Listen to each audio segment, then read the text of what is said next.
Hello, all. Welcome to Universal Group of Institutions, Bengaluru. Welcome to our special series on KS Means Economics. ಈಗಾಗಲೇ ನಿಮಗೆ ಗೊತ್ತಿರುವ ಹಾಗೆ ಒಂದು ವಿಶಿಷ್ಟ ಮತ್ತು ಒಂದು ವಿಭಿನ್ನ ರೀತಿಯಲ್ಲಿ we are discussing about all the important topics for the KS Means Economics. ನಮ್ಮ ಒಂದು ಪ್ರೀವಿಯಸ್ ಕ್ಲಾಸಲ್ಲಿ we discussed about the panchayat raj institution. Panchayat ರಾಜ್ಗಳು ಏನು ಬೆಳೆದ ಬಂದ ರೀತಿಯನ್ನು ನೋಡಿದ್ವಿ. ಹೌ ದಿ ಕಾನ್ಸ್ಟಿಟ್ಯೂಷನಾಲಿಟಿಯನ್ನು ಕೊಡಲಾಯಿತು. I mean, we knew about the Balwant Rai committee, Ashok Mehta committee, ಇರ್ಬೋದು ಅಥವಾ G V K Rao committee ಇರೋದು ಎಲ್ಲ ಕಮಿಟಿಗಳನ್ನು ಕೂಡ ಅದ್ರ ಬಗ್ಗೆ ಓದಿ ಬಂದ್ವಿ. And what are the problems associated with the panchayat Raj ಅಂತ ಕೂಡ ನಾವು ನೋಡಿದ್ವಿ. ಇಂದಿನ ಒಂದು ಕ್ಲಾಸಲ್ಲಿ we are discussing in very important topic that is again related to the panchayats itself, called as the district planning committee. ಇಂದಿನ ಒಂದು ಕ್ಲಾಸಲ್ಲಿ ಈ ಡಿಸ್ಟ್ರಿಕ್ಟ್ ಪ್ಲಾನಿಂಗ್ ಕಮಿಟಿಗಳು ಕಾರ್ಯ ಏನು, ಡಿಸ್ಟ್ರಿಕ್ಟ್ ಪ್ಲಾನಿಂಗ್ ಕಮಿಟಿಯ what are the short comings ಅಥವಾ ಚಾಲೆಂಜಸ್, ಅದು ಎದುರಿಸ್ತಿರೋಂಥ ಒಂದು ಸವಾಲುಗಳು ಏನು, ಅದಕ್ಕೆ ಸೊಲ್ಯೂಷನ್ಸ್ ಏನು, ಪರಿಹಾರಗಳು ಏನು ಅಂತ ನೋಡ್ತೀವಿ ನೋಡ. So welcome back you again to the today's session as well as ನಿಮ್ಗಾಗಲೇ ಈಗ ಗೊತ್ತಿರೋ ಹಾಗೆ 73rd amendment act 92, 74th amendment act 92 ಪ್ರಕಾರ we have decided to come up with the local government. ಸ್ಥಳೀಯ ಸರ್ಕಾರಗಳ ಸ್ಥಾಪನೆ ಆಯಿತು ಗ್ರಾಮೀಣ ಮತ್ತು ನಗರ ಪ್ರದೇಶಗಳಲ್ಲಿ. In the rural area we started to call it as the panchayats, in the urban area we call it as the municipality. ಅದೇ ರೀತಿ ಪಾರ್ಟ್ 9 ಮತ್ತು ಪಾರ್ಟ್ 9A ಆ್ಯಡ್ ಮಾಡಲಾಯಿತು. ಆ ಪಾರ್ಟ್ 9 ಏನಿದೆ ಆ್ಯಂಡ್ 9A ಇದೆ, it specifically deals with about the powers functions associated with these local government. So ಆ part 9ನ ಅಡಿಯಲ್ಲಿಯೇ ನೀವು ನೋಡಿದ್ರೆ we have something called as the part 9A. ಆ ಪಾರ್ಟ್ 9A ಅಡಿಯಲ್ಲಿ article 243ZD, ಇದನ್ನು ನೀವು ಸ್ಪಷ್ಟವಾಗಿ ಡಿಸ್ಟ್ರಿಕ್ಟ್ ಪ್ಲಾನಿಂಗ್ ಕಮಿಟಿ ಬಂದಾಗ ಈ ಆರ್ಟಿಕಲನ್ನು ಬರೀಲೇಬೇಕು. ಆರ್ಟಿಕಲ್ 243ZD ನೋಡಿ, ಈ ಒಂದು particular article this discuss about the committee called as the district planning committee. ಏನಿದು ಡಿಸ್ಟ್ರಿಕ್ಟ್ ಪ್ಲಾನಿಂಗ್ ಕಮಿಟಿ ಅಥವಾ ಡಿಸ್ಟ್ರಿಕ್ಟ್ ಸಮಿತಿ ಅಂದರೆ ಏನು ಅಂದರೆ, ಈಗಾಗಲೇ ನಿಮಗೆ ಗೊತ್ತು, what is a planning. Planning is nothing but it has certain set of goals and objectives. ಆ ಗೋಲ್ಸ್, ಆ ಗುರಿ ಅಥವಾ ಉದ್ದೇಶವನ್ನು ಈಡೇರಿಸುವುದಕ್ಕಾಗಿ it also mobilise the resources, ಸಂಪನ್ಮೂಲಗಳ ಕ್ರೋಢೀಕರಣ ಆಗುತ್ತೆ ಮತ್ತು ಆ ಸಂಪನ್ಮೂಲಗಳನ್ನು ಸ್ಪೆಸಿಫಿಕ್ ಯೋಜನೆಗಳಿಗೆ ಆಗಿ ನಾವು ನಿಯೋಜಿಸ್ತೀವಿ ಅಥವಾ ಸ್ಪೆಂಡ್ ಮಾಡ್ತೀವಿ. ಆ ಸ್ಪೆಂಡ್ ಮಾಡೋ ಮೂಲಕ we realise the specific goals and the objectives. Similarly ಒಂದು ಸಮಗ್ರ ಅಭಿವೃದ್ಧಿ, ಜಿಲ್ಲೆಯ ಒಂದು ಸಮಗ್ರ ಅಭಿವೃದ್ಧಿಗಾಗಿ ಮಾಡುವಂಥ ಒಂದು ಯೋಜನೆಯೇ that is district planning. It's an integrated planning. I mean, it is being done by both the panchayats as well as the municipality. ಒಟ್ಟಾರೆ ಸರ್ವಾಂಗೀಣ ಅಭಿವೃದ್ಧಿ, ಯಾವುದರದ ಜಿಲ್ಲೆಯ ಸರ್ವಾಂಗೀಣ ಅಭಿವೃದ್ಧಿ. ನೋಡಿ, ಆರ್ಟಿಕಲ್ 243 ಏನು ಹೇಳುತ್ತೆ ಸ್ಪಷ್ಟವಾಗಿ, ಇದರ ಒಂದು ಕೆಲವೊಂದು ಇವುಗಳನ್ನು ನೋಡೋಣ. ಒಂದು ಹೇಳುತ್ತೆ, there shall be a constituted in every state at the district level district planning committee ಇರಬೇಕು. ಇದರ ಕರ್ತವ್ಯ ನೋಡಿ, to consolidate the plans prepared by the panchayats and the municipalities in the district to prepare a draft developmental plan district as a whole. ಇದು ಮಾಡಬೇಕು. ಒಂದು ಎರಡನೇದು ನೋಡಿ, ಇದು ತುಂಬ ಇಂಪಾರ್ಟೆಂಟ್.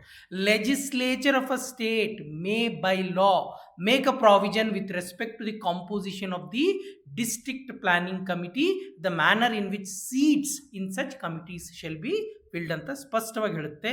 ಇದಲ್ಲದೆ ಇನ್ನೊಂದು ತುಂಬ important, provided that not less than 4/5 of total number of members of such committee shall be elected by and from the amongst the elected members of the panchayat at the district level and of the municipalities in proportion to the ratio between the population of the rural area ಮತ್ತು ನಗರ. ಅಂದರೆ ಈ ಒಟ್ಟಾರೆ ಏನು district planning ಕಮಿಟಿಯಲ್ಲಿ ಇರುವಂಥ ಸದಸ್ಯರು ಯಾರು ಅಂತಂದರೆ 4/5 of the people ಏನಿದಾರಲ್ಲ, they have to be the elected people ಇರಬೇಕು. Point number 1.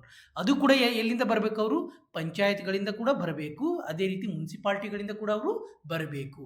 ಆ ಕಾಂಪೋಸಿಷನ್ ಯಾವ ರೀತಿ ಇರಬೇಕು ಅಂತಂತಂದರೆ, ಒಟ್ಟಾರೆ ಜನಸಂಖ್ಯೆಯಲ್ಲಿ ಗ್ರಾಮೀಣ ಭಾಗದಲ್ಲಿ ವಾಸಿಸುತ್ತಿರುವ ಜನಸಂಖ್ಯೆ ಎಷ್ಟು, ನಗರದಲ್ಲಿ ವಾಸಿಸುತ್ತಿರುವ ಜನಸಂಖ್ಯೆ ಎಷ್ಟು, ಇದರ ಅನುಗುಣವಾಗಿ ಆ ಮೆಂಬರ್ಗಳ ರಿಪ್ರೆಸೆಂಟೇಷನ್ ಆಗಬೇಕು, ಪ್ರಾತಿನಿಧ್ಯ ಸಿಗಬೇಕು ಅಂತ ಹೇಳುತ್ತೆ. ಅದಲ್ಲದೆ the law can also decide what will be the powers and functions of that particular committee ಅಂತ ಹೇಳುತ್ತೆ. ಸೊ ಇದಲ್ಲದೆ ನೀವು ನಾಲ್ಕನೇ ನೋಡಿ, the chairperson of every district planning committee shall forward the developmental plan as recommended by the committee to the government of the state. ಹಾಗಾದರೆ ಈ 73rd amendment ಆ್ಯಕ್ಟ್ನ ಅನುಗುಣವಾಗಿ ಸ್ಪಷ್ಟವಾಗಿ ಹೇಳ್ತಾ ಇದೆ ಇದು ಆರ್ಟಿಕಲ್ 243(ZD) ಏನು ಅಂದರೆ ರಾಜ್ಯ ಸರ್ಕಾರ ತನ್ನ ಒಂದು ಏನು ಇಚ್ಛೆಗೆ ಅನುಗುಣವಾಗಿ ಲಾನ ಪಾಸ್ ಮಾಡೋ ಮೂಲಕ it can decide what will be the composition of that particular act. So ಇದರ ಒಂದು ಅನ್ವಯನೇ ಕರ್ನಾಟಕ 1993ಯಲ್ಲಿ ಗ್ರಾಮ ಸ್ವರಾಜ್ ಆ್ಯಂಡ್ ಪಂಚಾಯತ್ ರಾಜ್ ಆ್ಯಕ್ಟನ್ನು ಏನು ಅಂದರೆ it comes up with that particular act. ಅದರ ಆರ್ಟಿಕಲ್ ಅಡಿಯಲ್ಲಿ ಅದರ ಒಂದು 310 that particular discuss with the district planning committee ಹೇಳ್ತಾರೆ. ಕರ್ನಾಟಕ ಸರ್ಕಾರದ ಏನು ಹೇಳ್ತೇನೆ, government shall constitute in every district planning committee to consolidate the plans ಏನಿದೆ, ಜಿಲ್ಲಾ ಪಂಚಾಯತ್ ಇರ್ಬೋದು, ತಾಲೂಕಾ ಪಂಚಾಯತ್ ಇರ್ಬೋದು, ಗ್ರಾಮ ಪಂಚಾಯತ್ ಇರಬಹುದು. ಸೊ ಯಾರಿರ್ತಾರೆ, ಸದಸ್ಯರು ಯಾರಿರ್ತಾರೆ ಇಲ್ಲಿ ಅಂತ ಹೇಳ್ತೀವಿ ನೋಡಿ. The district planning committee first the member will be the minister in charge of the concerned district. Member ಇರಲೇಬೇಕು. ಆ ಜಿಲ್ಲೆ ಉಸ್ತುವಾರಿ ಸಚಿವರು ಯಾರಿರ್ತಾರೆ, ಜಿಲ್ಲೆ ಉಸ್ತುವಾರಿ ಸಚಿವರು ಇರಲೇಬೇಕು, minister in charge of the concern district. The ಅಧ್ಯಕ್ಷ ಆಫ್ ಜಿಲ್ಲಾ ಪಂಚಾಯತ್ನ ಅಧ್ಯಕ್ಷ ಕೂಡ ಅದರ ಸದಸ್ಯರಿರ್ತಾರೆ. ಇದಲ್ಲದೆ ನೋಡಿ, the presidents of the taluka panchayat who is the ex officio chairperson of that taluka planning, ಅಂದರೆ ತಾಲೂಕಾ ಪ್ಲಾನಿಂಗ್ ಕೂಡ ಇರುತ್ತೆ, ಅವ್ರದ್ದು ಅದ್ರ ಮೆಂಬರ್ ಇರ್ತಾರೆ. The vice chairperson of the taluka planning and development committee ಕೂಡ ಇರ್ತಾರೆ ಇಲ್ಲಿ. ಐದನೇ ನೋಡಿ, such number of persons not less than 4/5 of the total member as may be specified by the government in manner from amongst the members. ಅದೇ ಹೇಳಿದಾಗೆ ನಾನು ಜಿಲ್ಲಾ ಪಂಚಾಯತ್ ಮತ್ತು ತಾಲೂಕಾ ಪಂಚಾಯತಿಂದ ಎಲ್ಲರೂ ಇರಬೇಕು. ಅದು ಯಾವ ರೀತಿ ಅಂದರೆ ಜನಸಂಖ್ಯೆಯ ಏನು ಅನುಗುಣವಾಗಿರಬೇಕು, ಅಂದರೆ ಗ್ರಾಮೀಣ ಎಷ್ಟು, ನಗರ ಎಷ್ಟು, ಇಷ್ಟು ಜನ ಈ ಡಿಸ್ಟ್ರಿಕ್ಟ್ ಪ್ಲಾನಿಂಗ್ ಕಮಿಟಿಯಲ್ಲಿ ಮೆಂಬರ್ ಇರ್ತಾರೆ. ಮತ್ತು ನೀವು ಸೆಕ್ರೆಟ್ರಿ ನೋಡಿದ್ರೆ ಜಿಲ್ಲಾ ಪಂಚಾಯತ್ CEO ಏನಿರ್ತಾರೆ, ಈ will be the CEO chief executive officer shall be the secretary of the committee. ಇದಲ್ಲದೆ MLAಗಳನ್ನು ಕೂಡ ನೀವು ಪ್ರಾತಿನಿಧ್ಯ ಇರ್ಬೋದು, ಅಥವಾ MP ಕೂಡ ನೀವು ಇರ್ಬೋದು. ನೋಡಿ, the chairman of the district planning committee shall be chosen among themselves. ಇದು again it went on to amend 2 times, 2016 ಅಲ್ಲಿ ಆಯಿತು. So this is about the composition of the district planning committees. So ಹಾಗಾದರೆ district planning ಕಮಿಟಿಯ ಕಾರ್ಯಗಳು ಏನು? ಮೊಟ್ಟ ಮೊದಲ ಕಾರ್ಯ preparation of the district developmental plan, ಅಂದರೆ ಜಿಲ್ಲೆಯ ಸರ್ವಾಂಗೀಣ ಅಭಿವೃದ್ಧಿಗಾಗಿ ಏನೇನು ಆಗಬೇಕು, ಯಾವ ರೀತಿ ರಿಸೋರ್ಸ್ಗಳನ್ನು ಮೊಬಿಲೈಸ್ ಮಾಡಬೇಕು, ಅದರ ಒಂದು ಡ್ರಾಫ್ಟನ್ನು ಪ್ರಿಪೇರ್ ಮಾಡೋದು ಇದರ ಮೊಟ್ಟ ಮೊದಲ ಕರ್ತವ್ಯ. ಕನ್ಸಾಲಿಡೇಷನ್ ಆಫ್ ದಿ ಪ್ಲಾನ್ಸ್, ಈಗಾಗಲೇ ಏನು ಗ್ರಾಮ ಪಂಚಾಯತ್ಗಳಿರ್ಬೋದು, ತಾಲೂಕಾ ಪಂಚಾಯತ್ಗಳಿರ್ಬೋದು, ಅವರ ಒಂದು ಸ್ಪೆಸಿಫಿಕ್ ಎಂಟೈರ್ ಗ್ರಾಮ ಪಂಚಾಯತ್ಗೋಸ್ಕರ, ಅಂದರೆ ಇರುವಂಥ ಏರಿಯಾಗೆ ಯಾವ ರೀತಿ ಡೆವಲಪ್ಮೆಂಟ್ ಆಗಬೇಕು ಅದರ ಒಂದು ಪ್ಲ್ಯಾನನ್ನು ಕೂಡ ಅವೆಲ್ಲ ಪ್ಲ್ಯಾನ್ಗಳನ್ನು ಕನ್ಸಾಲಿಡೇಟ್ ಮಾಡಿ ಇದನ್ನು ಮಾಡಬೇಕು. ಯಾವ ಸ್ಕೀಮ್ಗೆ, ಯಾವ ಪ್ರೋಗ್ರಾಮ್ಗೆ ಎಷ್ಟು ಹಣದ ವಿನಿಯೋಗ ಆಗಬೇಕು ಅನ್ನುವಂಥದ್ದು ಕೂಡ ಇವರು ಡಿಸೈಡ್ ಮಾಡ್ತಾರೆ. ರಿಸೋರ್ಸ್ ಅಲೋಕೇಶನ್, DPS ನೋಡಿ, district planning committees allot resources both financial as well as the human for implementing the various developmental programmes and projects in the ಡಿಸ್ಟ್ರಿಕ್ಟ್ಗೆ. ಅದೇ ರೀತಿ ಮಾನಿಟರಿಂಗ್ ಆ್ಯಂಡ್ ಇವ್ಯಾಲ್ಯುಯೇಷನ್ ಆಗಬೇಕು. ದ ರೀಸನ್ ಬೀಯಿಂಗ್, ಈಗ scheme, the programme that has been implemented for the development of the district, ಅಂದರೆ ಅದು ಯಾವ ರೀತಿ ಕಾರ್ಯನಿರ್ವಹಿಸ್ತಾ ಇದೆ, whether it is showing the desired ರಿಸಲ್ಟ್ಸ್ಗಳನ್ನು ತೋರಿಸ್ತಾ ಇದ್ದೇನೆ ಇಲ್ವಾ, ಅದನ್ನು ಮಾನಿಟರ್ ಮಾಡಬೇಕು. At the same time that needs to be evaluated as well. Next one, identification of the special needs ಇರ್ಬೋದು, ಅಂದರೆ ಏನು ಮೋರ್ ವಲ್ನರೇಬಲ್ ಪೀಪಲ್ ಇರ್ತಾರೆ, be it women, be it schedule caste, be it schedule tribe, be it other backward classes, be it minorities, ಅವರ ಒಂದು ಏನು requirement ಇರುತ್ತೆ, special needs ಏನಿರುತ್ತೆ, ಅದರ ಅವೆಲ್ಲವನ್ನು ಕೂಡ ಇವರು ಗಣನೆಗೆ ತೆಗೆದುಕೊಳ್ಬೇಕು ಅಂತ ಹೇಳ್ತಾರೆ. ಅದಕ್ಕೆ ಮತ್ತೆ very important one, promotion of the local participation. ನೋಡಿ, ಡೆಮಾಕ್ರಸಿ ಒಂದು ಸಕ್ಸಸ್ ಏನಿದೆ, it all depends upon the how many more number of people are able to take part in the decision making. So the more number of people are able to take part in the decision making, we say the democracy is succeeding. Yakandre if you look at the whole India, I mean this is one of the biggest criticism of the India's democracy. ಏನಂದ್ರೆ ours is more of a electoral democracy. ಅಂದರೆ election ಆಯಿತು, we voted, that's it. I mean people do not have any part two take part in the planning ಇರ್ಬೋದು, ಅಥವಾ formulation of the policies ಇರ್ಬೋದು, implementation of the policy ಇರ್ಬೋದು. ಅದರಲ್ಲಿ ಏನು ಜನರ ಪಾತ್ರನೇ ಇಲ್ಲ. ಜನ ಕೇವಲ ಮತ ಹಾಕಿದ್ರೇ ಅದನ್ನು ನಾವು ಕಂಪ್ಲೀಟ್ ಡೆಮೋಕ್ರಸಿ ಅನ್ನೋದು ಏನಾಗುತ್ತೆ, ತಪ್ಪಾಗುತ್ತೆ. So at the grass root level, if more and more people are able to take part in the decision making, which is going to make the democracy more vibrant and more strong ಅಂತ ಹೇಳ್ಬೋದು.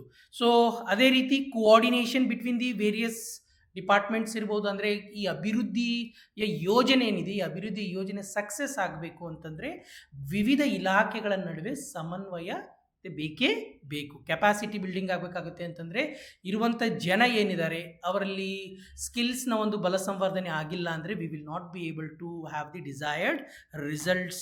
ಯಾಕಂತಂದರೆ ಪ್ರತಿಯೊಬ್ಬರಿಗೂ planning ಯಾವ ರೀತಿ ಮಾಡಬೇಕು, planning ಯೋಜನೆ ನಿರೂಪಣೆಯಲ್ಲಿ ಬರುವಂಥ ಅಡಚಣೆಗಳ ಏನು, ಇದೆಲ್ಲದರ ಬಗ್ಗೆ ಮಾಹಿತಿ ಇರಬೇಕಾಗುತ್ತೆ. ಅದೇ ರೀತಿ ಕಾನ್ಫ್ಲಿಕ್ಟ್ ರೆಸಲ್ಯೂಷನ್, ಏನಾದರೂ ಪ್ರಾಜೆಕ್ಟನ್ನು ಇಂಪ್ಲಿಮೆಂಟ್ ಮಾಡುವಲ್ಲಿ ಕಾನ್ಫ್ಲಿಕ್ಟ್ಗಳು ಬಂದಲ್ಲಿ district planning committee has to take a lead to resolve that particular topic. Again review and revision needs to take place again. ಯಾಕಂದರೆ ಹೇಳಿದೆ ಯೋಜನೆಗಳು ನಿಜವಾಗಿಯೂ ಕಾರ್ಯನಿರ್ವಹಿಸ್ತಾ ಇದ್ದಾವೆ ಇಲ್ಲ ಅಂತ ನಾವು we should keep on monitoring ಮಾಡ್ತಾನೆ ಇರಬೇಕು. ಅದೇ the next one social inclusion. ಸ್ಪಷ್ಟವಾಗಿ ಹೇಳಿದೆ, ensure that every part, be it gender, be it caste, be it class, more and more number of people should take part in this. Documentation and reporting ಆಗಬೇಕು. they need to maintain the records and all, which is more trivial. So ಅದೇ ರೀತಿ ಜನರಲ್ಲಿ ಜಾಗೃತಿಯನ್ನು ಕೂಡ ಇವರು ಮೂಡಿಸಬೇಕಾಗುತ್ತೆ. ಯಾಕಂದರೆ ನೀವು ಜಾಗೃತಿ ಮೂಡಿಸಿದಾಗ ಮಾತ್ರ ಏನು ಅಂದರೆ more and more people will be able to take part. ಹಾಗಾದರೆ ಈ ಡಿಸ್ಟ್ರಿಕ್ಟ್ ಪ್ಲಾನಿಂಗ್ ಕಮಿಟಿ ಏನು ಚಾಲೆಂಜಸ್ಗಳನ್ನು ಫೇಸ್ ಮಾಡ್ತಾ ಇದೆ ಅಂತ let us look at. Challenge number 1, lack of autonomy and authority. ಸ್ವಾಯತ್ತತೆ ಇಲ್ಲ, ಅಥವಾ ಒಂದು ಅಧಿಕಾರದ ಏನು ಅಟಾನಮಿನೇ ಇಲ್ಲ, ಸ್ವತಂತ್ರತೆಯೇ ಇಲ್ಲ ಅವರಿಗೆ.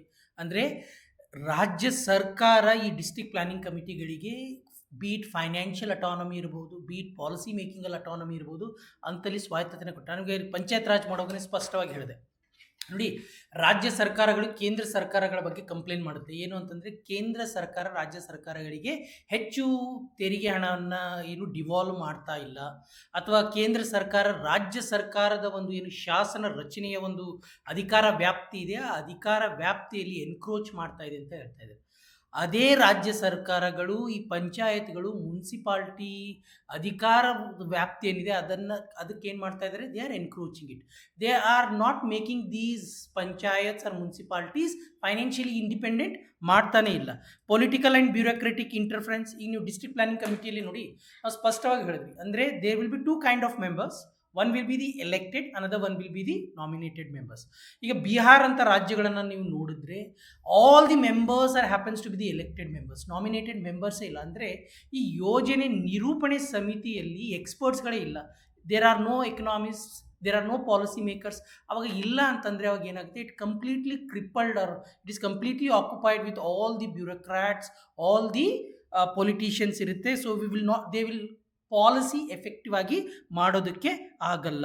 ವೀಕ್ ಫೈನಾನ್ಷಿಯಲ್ ಪವರ್ಸ್, ನಾನು ಆವಾಗಲೇ ಹೇಳಿದೆ ಸ್ಪಷ್ಟವಾಗಿ, ಪಂಚಾಯತ್ ರಾಜ್ ಸಂಸ್ಥೆಗಳಲ್ಲಿ ನೀವು ಒಟ್ಟಾರೆಯಾಗಿ ನೋಡಿದ್ರೆ ಪಂಚಾಯತ್ ರಾಜ್ ಸಂಸ್ಥೆಗಳು ನಡೀತಾ ಇರೋದೇ ಅನುದಾನದ ಆಧಾರದ ಮೇಲೆ. ಅದು ಕೇಂದ್ರ ಸರ್ಕಾರದ ಅನುದಾನ ಆದರೂ ಆಗಿರ್ಬೋದು, ಅಥವಾ ರಾಜ್ಯ ಸರ್ಕಾರದ ಅನುದಾನ ಆಗಿರ್ಬೋದು. ಪಂಚಾಯತ್ಗಳು ಸ್ವತಂತ್ರವಾಗಿ ತಾವೇ ತೆರಿಗೆಯನ್ನು ಏನು ಅಂದರೆ ಇಂಪೋಸ್ ಮಾಡಿ ತೆರಿಗೆಯನ್ನು ಕಲೆಕ್ಟ್ ಮಾಡುವಂತಹ ಏನು ಪ್ರಾವಿಷನ್ ಸ್ಕೋಪ್ ಏನಿದೆಯಲ್ಲ ಅದು ತುಂಬ ಕಡಿಮೆ ಇದೆ. ಕೇವಲ less than 5% of the revenue is coming from the tax, that to not every panchayat or the municipality. Inadequate representation, ನಾನು ಸ್ಪಷ್ಟವಾಗಿ ಹೇಳಿದೆ, ಇವೊಂದು ರೂರಲ್ ಮತ್ತು ಅರ್ಬನ್ಗೆ ತಕ್ಕಂತೆ ರಿಪ್ರೆಸೆಂಟೇಷನ್ ಇರಬೇಕು ಅಂತ ಇದ್ದರೂ ಕೂಡ we see more representation is coming from the urban area. ಮತ್ತು ವಿಮೆನ್ ಆ್ಯಂಡ್ ಮಾರ್ಜಿನಲ್ ಕಮ್ಯುನಿಟೀಸ್ ಏನಿದೆ, ಅದು be it scheduled caste, be scheduled tribe, be it other backward classes or backward ಕ್ಲಾಸಸ್ಸಲ್ಲೇ within there are more extremely backward classes, ಅಂಥ ಒಂದು ಅತ್ಯಂತ ಹಿಂದುಳಿದ ಒಂದು ವರ್ಗಗಳೇನಿದೆ ಅಂಥ ವರ್ಗಗಳಿಗೆ ಇಲ್ಲಿ ಪ್ರಾತಿನಿಧ್ಯ ಸಿಗ್ತಾ ಇಲ್ಲ. So again poor coordination between the rural and urban planning, ಗ್ರಾಮ ಪಂಚಾಯತ್ ಪ್ಲ್ಯಾನ್ಗಳೇ ಬೇರೆ ಇರ್ತಾ ಇದ್ದಾವೆ, ತಾಲೂಕು ಪಂಚಾಯತ್ ಪ್ಲ್ಯಾನ್ಗಳೇ ಬೇರೆ ಇರ್ತಾ ಇದೆ. ಈ ಡಿಸ್ಟ್ರಿಕ್ಟ್ ಪ್ಲ್ಯಾನಿಂಗ್ ಕಮಿಟಿ ಏನು ಒಂದು ಸಮನ್ವಯತೆ, ಏನು ಸಿನರ್ಜಿಯನ್ನು ಬಿಲ್ಡ್ ಮಾಡಬೇಕಿತ್ತು, ಆ ಸಿನರ್ಜಿ ಏನಾಗ್ತಾ ಇದೆ ಇಲ್ಲಿ, ಆ ಸಿನರ್ಜಿ ಮಿಸ್ ಆಗ್ತಾ ಇದೆ. ಲ್ಯಾಕ್ ಆಫ್ ಟೆಕ್ನಿಕಲ್ ಎಕ್ಸ್ಪರ್ಟೈಸ್, ಸ್ಪಷ್ಟವಾಗಿ ಹೇಳಿದೆ ನಾನು. If the district planning committee is only dominated by the bureaucrats and the politicians, ಬರೀ ಎಮ್ ಎಲ್ ಎಂ ಪಿಗಳೇ ಅದರಲ್ಲಿ ತುಂಬಿ ಹೋದರೆ, I mean there is no scope for the economics ಇರ್ಬೋದು, ಪಾಲಿಸಿ ಮೇಕರ್ಸ್ ಇರ್ಬೋದು, ಅವ್ರು ಇಲ್ಲದೆ ಈ ಪ್ಲ್ಯಾನ್ಗಳು ಏನು ಅಂದರೆ ತುಂಬ ಎಫೆಕ್ಟಿವ್ ಆಗಿ ಇರೋದಿಲ್ಲ. ನೋಡಿ, ಕರ್ನಾಟಕದ ಈ ಒಂದು 1993 ಆ್ಯಕ್ಟ್, ಗ್ರಾಮ ಸ್ವರಾಜ್ ಆ್ಯಂಡ್ ಪಂಚಾಯತ್ ಆ್ಯಕ್ಟ್ ಪ್ರಕಾರ ಪ್ರತಿಯೊಂದು ಡಿಸ್ಟ್ರಿಕ್ಟ್ ಪ್ಲ್ಯಾನಿಂಗ್ ಕಮಿಟಿ ಏನಿದೆ 2 ರಿಂದ 3 ಬಾರಿ ಪ್ರತಿ ವರ್ಷದಲ್ಲಿ ಮೀಟ್ ಆಗಬೇಕು. ಬಟ್ ಇದು ಆಗ್ತಾ ಇಲ್ಲ. ಮೀಟ್ ಆದರೂ ಕೂಡ ಏನು ಸಭೆಯ ಅವಧಿ ಏನಿದೆ ಅಲ್ಲ, that is happening for less than 1 hour. Can you imagine? ನೀವೊಂದು ಜಿಲ್ಲೆಯ ಸಂಪೂರ್ಣ ಸರ್ವಾಂಗೀಣ ಅಭಿವೃದ್ಧಿಯ ಒಂದು ಯೋಜನೆಯನ್ನು ನೀವು ನಿರೂಪಿಸ್ತಾ ಇದ್ದೀರಾ, ಆದರೆ ನೀವು ವರ್ಷಕ್ಕೆ ಒಂದು 3 hours ಕೂಡ ನೀವು ಡಿವೋಟ್ ಮಾಡ್ತಾ ಇಲ್ಲ ಅಂತಂದರೆ, can you imagine the lack of apathy on the part of the members who are part of the district planning committee. So irregular ಮೀಟಿಂಗ್ಸ್ಗಳು ಆಗ್ತಾ ಇದೆ. ಲಿಮಿಟೆಡ್ ಪಬ್ಲಿಕ್ ಪಾರ್ಟಿಸಿಪೇಷನ್, ಸ್ಪಷ್ಟವಾಗಿ ಹೇಳಿದೆ, the more and more people will take part, ಆವಾಗಲೇ ಪಂಚಾಯತ್ ರಾಜ್ಗಳು ತುಂಬ strong ಆಗಿ ಕಾರ್ಯನಿರ್ವಹಿಸೋಕ್ಕಾಗೋದು. ಇದು ಅಂತೂ ನಾನು ಹೇಳಿದೆ, state level resistance to the decentralisation. ನೋಡಿ, ಈಗಿನ ಒಂದು ಪಂಚಾಯತ್ನ ಒಂದು ನೀವು ಅಥವಾ ಹೋಲಿಸಿದ್ರೆ, they are not happy. The reason being states are not giving the more powers. ಅದೇ ರೀತಿ states are not happy because ಕೇಂದ್ರ ಸರ್ಕಾರ ಅವರಿಗೆ ಜಾಸ್ತಿ ಏನು ಅಧಿಕಾರ ಕೊಡ್ತಾ ಇಲ್ಲ ಅಥವಾ ಫೈನಾನ್ಷಿಯಲ್ ಅಟಾನಮಿ ಕೊಡ್ತಾ ಇಲ್ಲ. So this is the very important state level resistance to the decentralisation. ಹಾಗಾದರೆ ಇವುಗಳನ್ನು ಹೇಗೆ ಇಂಪ್ರೂವ್ ಮಾಡಬಹುದು? First one, financial autonomy. Financial autonomy plays very important role. ನೀವು ಎಲ್ಲಿವರೆಗೆ ಇವುಗಳನ್ನು ಫೈನಾನ್ಷಿಯಲಿ ಇಂಡಿಪೆಂಡೆಂಟ್ ಮಾಡೋದಿಲ್ಲ, they will not be able to work in a effective and efficient manner. Dedicated funding ಇರಬೇಕು, that is taxes, enhance representation, ensure that every one is represented. Improve the technical capacity. ಹೇಳಿದೆ, more and more experts ಇದ್ದಷ್ಟು ನಿಮ್ಮ planning ಏನಿದೆ that will be more comprehensive, ಸಮಗ್ರವಾಗಿರುತ್ತೆ. ಏನು ಅವೇರ್ನೆಸ್ಸನ್ನು spread ಮಾಡಿ, so that more and more people are being part of this. Ensure the regular meeting. ನಾನು ಆವಾಗಲೇ ಹೇಳಿದೆ, ಕೇವಲ ಒಂದು ವರ್ಷಕ್ಕೆ if you are spending 3 hours, there is not ideal one. Integrate rural and urban ಪ್ಲ್ಯಾನಿಂಗ್ನ ಒಂದು ಇಂಟಿಗ್ರೇಟನ್ನು ಮಾಡಲೇಬೇಕಾಗುತ್ತೆ. So that's it in this particular video session on the district planning committee. District planning ಕಮಿಟಿಯ ಆರ್ಟಿಕಲನ್ನು ನೀವು ಹಾಕಲೇಬೇಕು, article 243ZD. Okay, district planning ಕಮಿಟಿಯ ಫಂಕ್ಷನ್ಸನ್ನು ಬರೀಲೇಬೇಕು. ಮತ್ತು ಕರ್ನಾಟಕ ಗ್ರಾಮ ಸ್ವರಾಜ್ ಆ್ಯಂಡ್ ಪಂಚಾಯತ್ ರಾಜ್ ಆ್ಯಕ್ಟ್ 1993 ಬಗ್ಗೆ ಉಲ್ಲೇಖ ಮಾಡಲೇಬೇಕು. ಡಿಸ್ಟ್ರಿಕ್ಟ್ ಪ್ಲಾನಿಂಗ್ ಕಮಿಟಿ ಚಾಲೆಂಜಸ್ ಏನು ಫೇಸ್ ಮಾಡ್ತಾ ಇದೆ, ಅವುಗಳಿಗೆ ಸೊಲ್ಯೂಷನ್ ಏನು ಅಂತ ಇವುಗಳನ್ನು ನಾವು ಕೊಡಲೇಬೇಕು. If do like, do share and do subscribe this channel, and if you have any concern, do let us know in the comment section. Thank you.